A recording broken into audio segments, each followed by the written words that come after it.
नमस्कार, जय हिंद, वंदे मातरम। आप सभी विद्यार्थियों का स्वागत है आपके अपने यूट्यूब प्लेटफॉर्म उदय एजुकेशन और सक्सेस पेपर में। विद्यार्थियों, आज के इस वीडियो में लेके आया हूँ राजस्थान 10वीं बोर्ड परीक्षा 2025 की दृष्टि से इम्पोर्टेंट आपके सामाजिक विज्ञान का पेपर जो कि 17 मार्च को होने वाला है, उसकी दृष्टि से वेरी मोस्ट इम्पोर्टेंट ये वीडियो रहेगा। विद्यार्थियों, इस प्रश्न पत्र में जितने भी प्रश्न बताए गए हैं सारे प्रश्न उत्तर सहित बताऊंगा ताकि आपको अच्छे से याद हो जाए और इस बार आप सोशल साइंस में सबसे बेस्ट स्कोर करके आए, यही आशा है। तो विद्यार्थियों, इस प्रश्न पत्र को अंत तक देखें, इसे ज़्यादा शेयर और लाइक करें। अभी तक आपने हमारे चैनल को सब्सक्राइब नहीं किया है तो विद्यार्थियों, आपका अपना चैनल है, चैनल को सब्सक्राइब करें और साथ ही बेल आइकन है उसको भी ऑल के ऊपर सेलेक्ट कर लें। आज के इस प्रश्न पत्र की शुरुआत करें उससे पहले एक बार पुनः आपसे निवेदन रहेगा, इस वीडियो को आप अंत तक जरूर देखें, तभी आपको पूरा पेपर समझ में आएगा। आइए बढ़ते हैं पहले प्रश्न की ओर। प्रश्न संख्या पहला है बहुविकल्पात्मक प्रश्न रहेगा, जिसमें प्रश्न संख्या 1 से लेकर 18 तक रहेंगे, यानी इस बार आपके 18 अवसद के प्रश्न आने वाले हैं। इसमें पहला प्रश्न है, जर्मेनिया किस राष्ट्र का रूपक बन गई थी। आपको बताना है कि जर्मेनिया है वो किस राष्ट्र का रूपक बन गई थी। तो विद्यार्थियों, इसका सही आंसर होगा जर्मनी की, यानी किस राष्ट्र की वो रूपक बन गई थी, जर्मनी की। ऑप्शन ब इज करेक्ट आंसर। विद्यार्थियों, ये 18 प्रश्न है, 18 में से कितने प्रश्नों के उत्तर आपको आते हैं आप कमेंट में जरूर लिखते जाइएगा। प्रत्येक प्रश्न के उत्तर का चुनाव करना है आपको और लास्ट में बताना है कि आपने 18 में से कितने अवसद के जो प्रश्न है उनको सही किया है। तो ये भी आपके लिए एक टेस्ट की तरह रहेगा। दूसरा प्रश्न है, इनमें से किस राज्य में सीढ़ीदार खेती की जाती है। पंजाब, हरियाणा, राजस्थान, उत्तराखंड। तो विद्यार्थियों, इसका सही आंसर क्या होगा, उत्तराखंड। उत्तराखंड एक पहाड़ी राज्य है और जो भी पहाड़ी राज्य होते हैं वहाँ पर सीढ़ीदार खेती की जाती है। तो विद्यार्थियों, इसमें आपका सही आंसर क्या होगा, उत्तराखंड। अगर इसकी जगह पे हिमाचल प्रदेश, जम्मू कश्मीर आता तो भी आपका वो सही उत्तर रहता, क्योंकि पहाड़ी राज्य जो होते हैं वहाँ पर सीढ़ीदार खेती की जाती है। अगला प्रश्न है, भारत में विश्व की समस्त जैव प्रजातियों की कितने प्रतिशत संख्या पाई जाती है। 5%, 8%, 10% या फिर 25%। तो विद्यार्थियों, इसका सही आंसर क्या होगा, 8% है वो भारत में जैव प्रजातियों की प्रतिशत में संख्या पाई जाती है। तो ऑप्शन ब इज करेक्ट आंसर। विद्यार्थियों, ये प्रश्न आपके एग्जाम में सपने वाला प्रश्न है। अगला प्रश्न है, निम्नलिखित में कौन सा उद्योग दूरभाष, कंप्यूटर आदि संयंत्र निर्मित करता है। इनमें से ऐसा कौन सा उद्योग है जो कि दूरभाष और कंप्यूटर आदि के निर्माण में काम में आता है। तो विद्यार्थियों, इसका सही आंसर होगा आपका ऑप्शन नंबर स, इलेक्ट्रॉनिक जो उद्योग होता है वो। तो ऑप्शन स इज करेक्ट आंसर। नेक्स्ट प्रश्न है, निम्न में से परिवहन का सबसे सस्ता साधन कौन सा है। आपको बताना है कि परिवहन का सबसे सस्ता साधन कौन सा है। सड़क परिवहन, जल परिवहन, वायु परिवहन, ये सभी। तो विद्यार्थियों, इसका सही आंसर क्या होगा, ऑप्शन ब रहेगा जल परिवहन। जल परिवहन है ये सबसे सस्ता साधन है और वायु परिवहन है ये सबसे महंगा साधन है, ये भी आप ध्यान रखना। अगला है, आधुनिक छापेखाने का आविष्कार किसने किया। आपको बताना है कि आधुनिक छापेखाने का आविष्कार किसने किया। Marco Polo, Johann Gutenberg, Erasmus, Columbus. तो इसका सही आंसर क्या होगा विद्यार्थियों, आप बताइए। इसका सही आंसर होगा आपके ऑप्शन नंबर ब, योहान गुटेनबर्ग। अगला प्रश्न है, निम्न में से किसे एक नए युग का पहला प्रतीक कहा गया है। आपको बताना है पहले युग का प्रतीक किसे कहा गया है। कपास, रेशम, जूट, ऊन। तो विद्यार्थियों, इसका सही आंसर क्या होगा, आपका ऑप्शन नंबर अ रहेगा कपास को। बढ़ते हैं अगले प्रश्न की ओर। अगला प्रश्न है, ब्रिटेन वुड्स सम्मेलन में किस संस्था की स्थापना की गई है। तो विद्यार्थियों, इसका सही आंसर होगा आपका ऑप्शन नंबर ब, अंतर्राष्ट्रीय मुद्रा कोष की स्थापना की गई है। तो यहाँ तक काफ़ी विद्यार्थियों ने आंसर भी दिया है और आपका आंसर सही भी हुआ है। विद्यार्थियों, अपना स्कोर है वो लास्ट में आपको बताना है कि 18 में से कितने आपके सही हुए हैं। विद्यार्थियों, अभी तक आपने हमारे चैनल को सब्सक्राइब नहीं किया है तो सब्सक्राइब जरूर कर लीजिएगा। अगला प्रश्न है, बंगाल गजट पत्रिका का संपादन किसने किया। राजा Ram Mohan Roy, James Augustan whisky ने, वॉरेन हेस्टिंग या फिर इनमें से कोई नहीं। तो विद्यार्थियों इसका सही आंसर होगा आपका ऑप्शन नंबर ब, जेम्स ऑगस्टस हिस्की ने।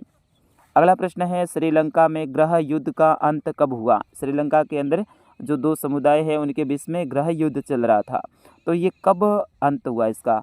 1848, 2004, 2005 या 2009? तो विद्यार्थियों इसका सही आंसर होगा 2009 में श्रीलंका में गृह युद्ध का अंत हुआ था। कब हुआ था? 2009 में। ये प्रश्न आपके एग्जाम में सपने वाला प्रश्न है।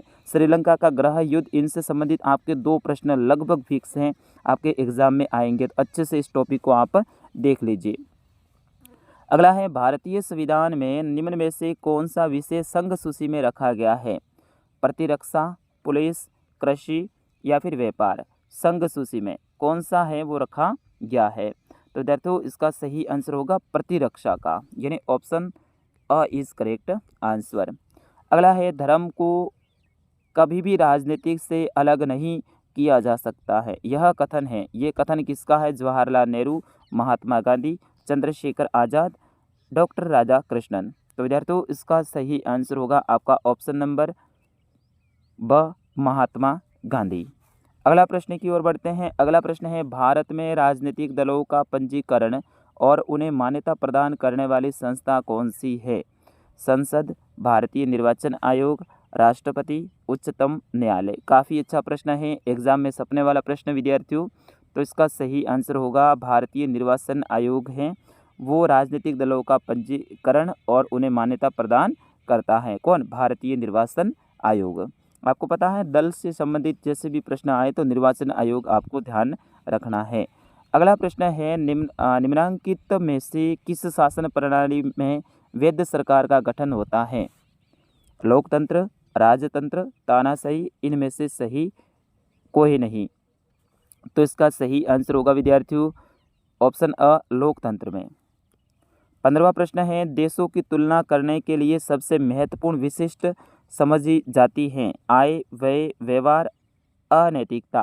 तो विद्यार्थियों इसका सही आंसर होगा आपका ऑप्शन नंबर अ, आय को महत्वपूर्ण समझा जाता है।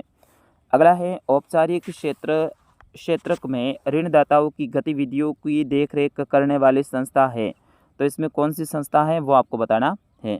तो विद्यार्थियों इसका सही आंसर क्या होगा? आपके उत्तर का इंतजार कर रहा हूं मैं। तो भारतीय रिजर्व बैंक। अगला प्रश्न है, भारत में राष्ट्रीय उपभोक्ता दिवस कब मनाया जाता है? एग्जाम में सपने वाला प्रश्न, उपभोक्ता दिवस कब मनाया जाता है? ऑप्शन ब इज करेक्ट आंसर, 24 दिसंबर को। और अंतिम अवसद का प्रश्न है, विभिन्न देशों के मध्य तीव्र एकीकरण की प्रक्रिया कहलाती है? उदारीकरण, वैश्वीकरण, निजीकरण, औद्योगिकरण? तो विद्यार्थियों इसका सही आंसर है उसे वैश्वीकरण कहते हैं, क्योंकि विश्व के देशों के मध्य में हो रही है इसलिए इसे क्या कहते हैं? वैश्वीकरण कहते हैं। तो ऑप्शन ब इज करेक्ट आंसर। बढ़ते हैं अगले प्रश्नों की ओर। इनके आंसर भी मैंने साथ में लिख रखे हैं, इनको अगर आपको पढ़ना है तो मैं पीडीएफ आपको देने वाला हूं। कैसे मिलेगी? आप वीडियो को अंत तक वॉच कीजिए, बिल्कुल आपको एकदम सरल तरीका बताऊंगा, वहां से आप डाउनलोड करके पढ़ भी सकते हैं। अगला प्रश्न है, रिक्त स्थानों की पूर्ति कीजिए, यानी खाली जगह को भरना है। पहला खाली जगह है, फ्रांसीसी क्रांतिकारियों का मुख्य लक्ष्य यूरोप के लोगों को निरंकुश शासकों से मुक्त कराना था, तो इसमें आपको लिखना है निरंकुश शासकों। अगला है, भारत चीन के बाद में विश्व का दूसरा सबसे बड़ा चावल उत्पादक देश है, इसमें आपको चावल लिखना है। अगला है, यात्रियों और वस्तुओं का एक स्थान से दूसरे स्थान पर आवागमन परिवहन कहलाता है। क्या कहलाता है? परिवहन कहलाता है, तो इसमें परिवहन लिखना है। अगला है, लोकतांत्रिक शासन व्यवस्था। लोकतांत्रिक शासन व्यवस्था राजनीतिक समानता पर आधारित होती है। अगला है, तृतीय क्षेत्र को सेवा क्षेत्र भी कहा जाता है। और अगला है, सूचना और संचार प्रौद्योगिकी के विकास से विश्व स्तर पर व्यापार में वृद्धि हुई है, तो व्यापार इसमें आपको लिखना है व्यापार। ठीक है, बढ़ते हैं अगले प्रश्नों की ओर। अगला प्रश्न है आपके अति लघुतरात्मक प्रश्न, जिसमें आपके कुल 12 प्रश्न रहेंगे। कितने रहेंगे? 12 प्रश्न। तो ये भी महत्वपूर्ण रहेंगे विद्यार्थियों। चलो इन सभी 12 प्रश्नों को अपन अच्छे से देखते हैं और आप सभी को याद भी करना है विद्यार्थियों। ऐसा ना हो कि आप सिर्फ देख के चले जाएं, आपको याद भी करना है, क्योंकि आपके एग्ज़ाम में जहाँ कहीं पे भी आप समय दे रहे हैं, आधा घंटा यहाँ दे रहे हैं इस वीडियो को देखने के लिए, तो आधे घंटे में यहाँ पर काफ़ी आपको फ़ायदा होने वाला है और आपको फ़ायदा लेना भी चाहिए मेरे हिसाब से, क्योंकि यहाँ पर जितने भी प्रश्न बताए गए हैं सारे महत्वपूर्ण हैं, एग्ज़ाम में सपने वाले प्रश्न हैं और काफ़ी प्रश्न इस वीडियो में से भी देखे जाएंगे। चलिए, निम्न प्रश्नों के उत्तर एक शब्द या एक पंक्ति में, यानी एक शब्द या एक लाइन में आपको देना है। तो पहला है कि ब्रेटन वुड्स की जुड़वा संतान किसे कहा जाता है?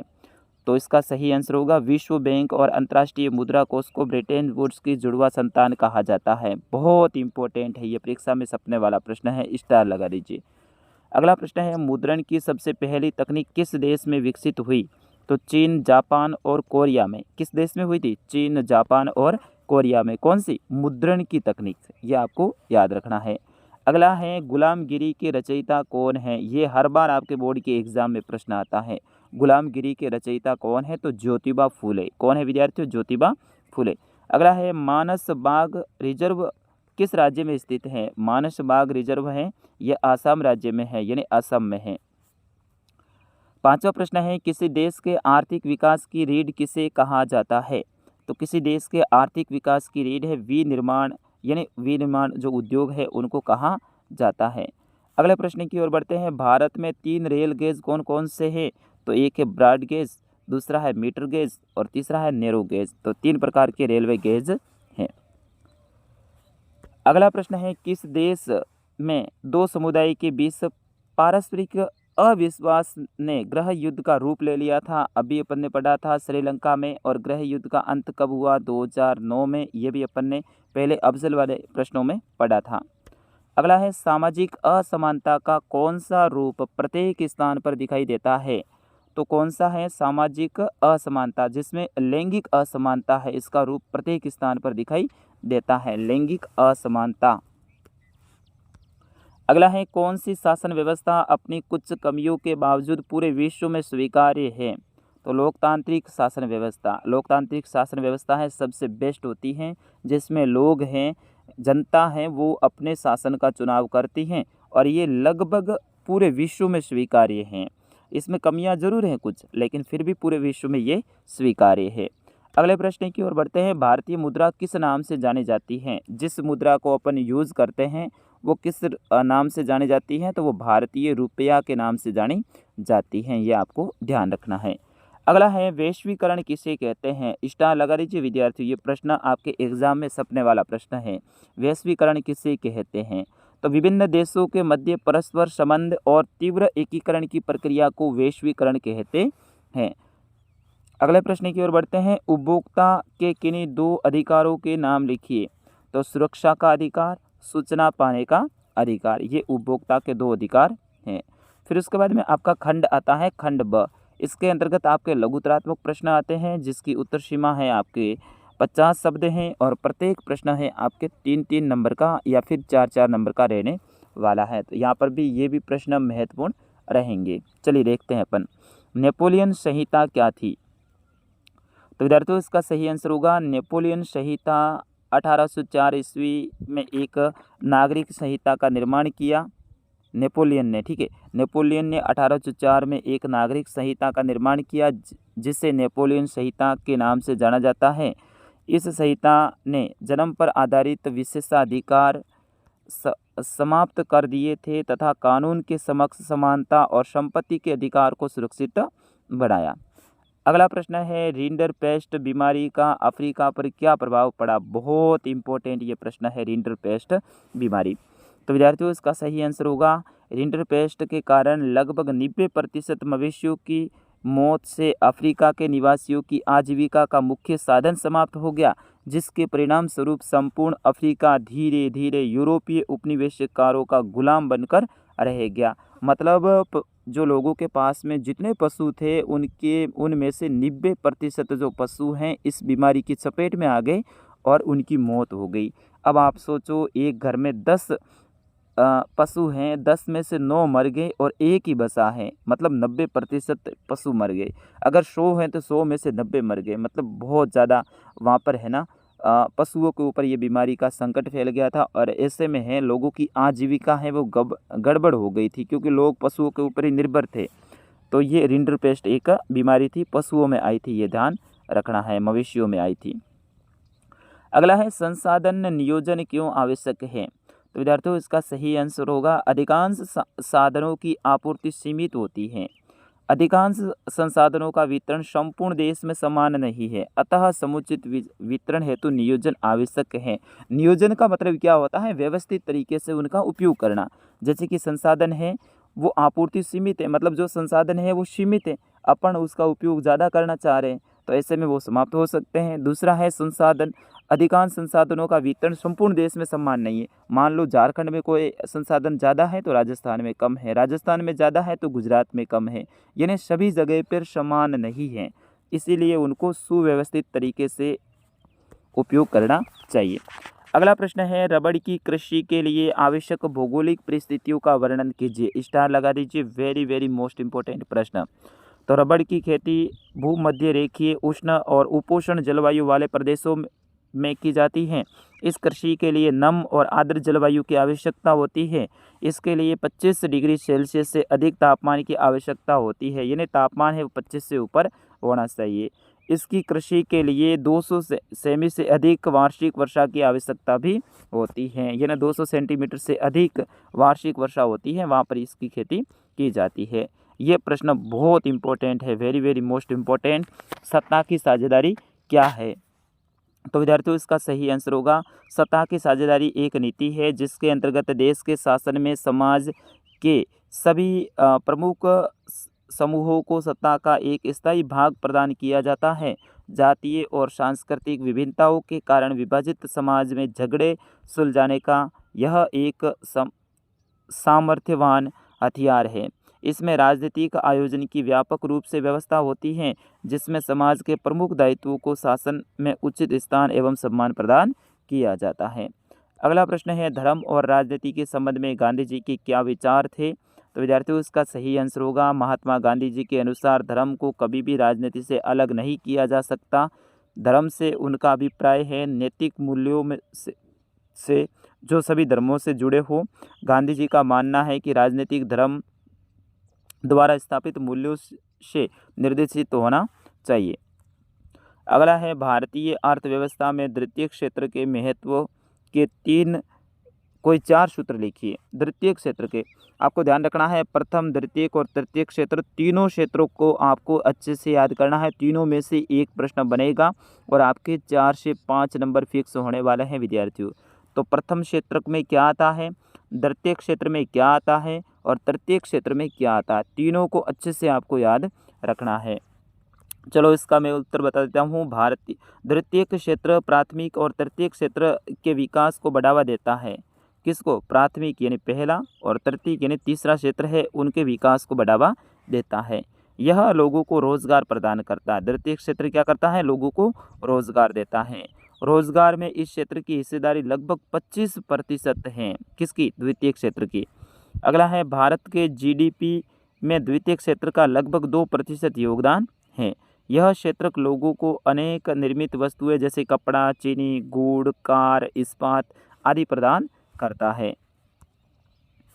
अगला प्रश्न है जीडीपी से संबंधित ही है, सकल घरेलू उत्पाद की गणना करते समय केवल अंतिम वस्तुओं एवं सेवाओं को ही क्यों सम्मिलित किया जाता है। तो इनको अच्छे से आपको याद करना है। 12वां प्रश्न है सरकारें अधिक विदेशी निवेश आकर्षित करने का प्रयास क्यों करती हैं। क्योंकि देश में आधारभूत संरचना का विकास होता है, देश में नए नए उद्योग खुलते हैं, नवीन प्रौद्योगिकी का आगमन होता है और इससे देश के लोगों को रोजगार उपलब्ध होता है। उपभोक्ताओं को कम कीमत पर अच्छी गुणवत्ता वाली वस्तु भी मिलती है, क्योंकि देश में बढ़ती है तो कम कीमत में मिल जाती है।